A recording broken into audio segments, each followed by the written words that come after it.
Dr. Gayatri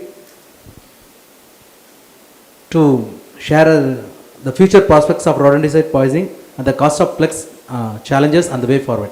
Thank you, ma'am. Good afternoon, everyone. So first, the cost of the PLEX we are going to do. What is this? Because from morning we are seeing the lectures on how PLEX had improved the outcome in rodenticide poisoning. So what we can do? That one. Okay. So PLEX is basically done using a machine. So what are the ways, like methods we can do to reduce the cost of the PLEX? Sorry. So one thing is the requirement of an equipment. So this equipment which is available in the market is cost around 50 to 60 lakhs per machine. So what are the ways? What are the ways we can reduce the cost?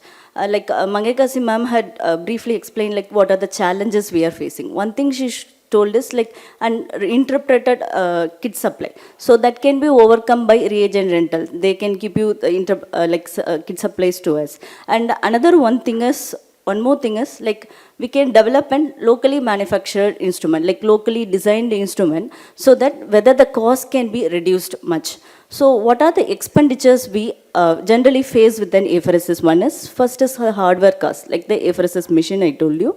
And second one is the procedural cost, that is the kits associated with this. So over the few slides, I'll be explaining how we can overcome this one, with the help of a locally designed equipment. So as Epan sir had explained, like centrifugal PLEX is improving the way in therapeutic plasma exchange.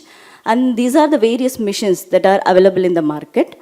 And when you want to develop a machine, what are the things one has to take care of? First, the machine should be portable. As ma'am said, it may not be always in blood, like ICUs, it may be in ward also, or you can do in the HTUs. So that time it should be portable. And second thing, it should have a monitor. Monitor basically means what are the things you are going to input to the machine and how the procedure is being running. Everything should be monitored. So with the help of a monitor, you can visibly see that one. And next thing is a panel. Panel is nothing but the sensors and the detectors, which I am going to explain later, so that you can place the kit which is available to overcome the procedure. And next one is the centrifuge unit, because basically we have told that centrifugal PLEX is nothing but separating a component. So with the centrifuge unit only, you will know how you are going to separate. For that, the machine should have a properly functioning centrifuge unit. And a few other hardware components. Hardware components is nothing but an IV pole also to hang your replacement fluids or IV fluids. So all these things we have to take care of when you are trying to make a machine. And when we are trying to develop a locally designed machine, the primary concern is the safety of the patient who will be undergoing the PLEX. So what are the ways that can affect during the PLEX? One is the extracorporeal volume. What do you mean by extracorporeal volume? Is nothing but the amount of blood that is outside the body. Suppose I connected to a patient and he is bled so much outside the world and outside the body, and he may land up in a clinical instability. For that, there should be a check. And second is the anticoagulant, because the blood is coming out. Once it comes out, generally we will clot. So for that, not to clot in the circuit, we should have an anticoagulant.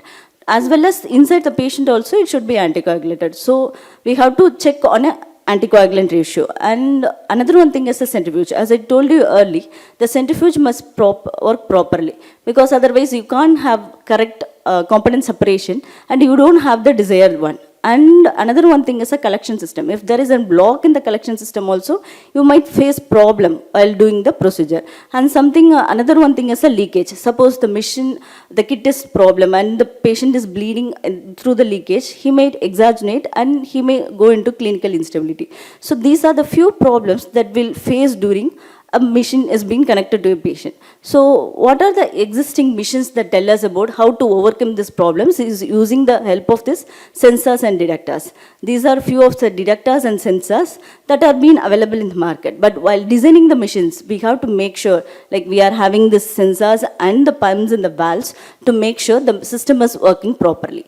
And one more important thing is in the centrifugation unit, where you can see, as I told you, it should function properly. If it is not functioning properly, it cannot separate the components easily. So there should be an adequate sensors, like the centrifuge quality check should be ensured using the help of the sensors that is available in the centrifuge unit.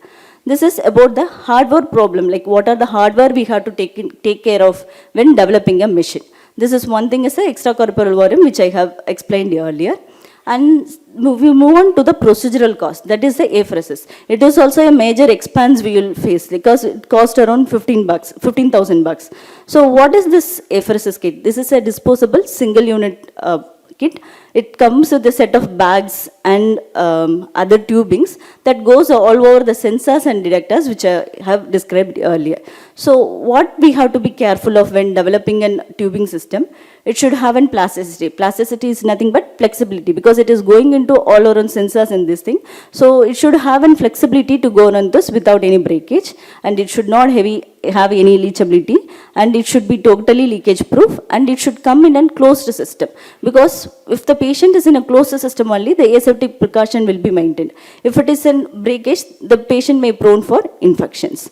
So in a nutshell, with all these sensors and tubings, all this makes the criticality in making a machine. So when you want to develop a machine, we have to think all this once. And one more thing is, this is a multi-purpose instrument, like the markets whichever is available. When you are going to the machine, like want to develop a machine, we have to think whether to make it as a single purpose or multi-purpose. It's a large question. I'll leave it up to the team to decide and look upon whether to have a single purpose or multiple purpose. And the last I want to discuss about two main laboratory aspects. One is the INR. From the morning we had seen, INR is the deciding factor to decide whether to be PLEX to be proceeded or not. But you should know that INR is more prone to errors, like because it can go into the pre-analytical error, analytical or the post-analytical errors. So it's better to enroll in an equa and make sure you are doing the test correctly, so that when you are deciding on PLEX, whether you have done correctly for that patient. And next one is the von Willebrand factor. You know, von Willebrand factor is an extremely expensive test. Even though it is not included in the algorithm, it can help us in understanding the pathogenesis of the disease. In same civil, with the help of the in-house reagents, we have have an affordable rate von Willebrand assay, so that you can keep up in the back of mind, like this test is available. So in the future, if you want to develop a new algorithm, you can also include this von Willebrand factor. Thank you for this opportunity.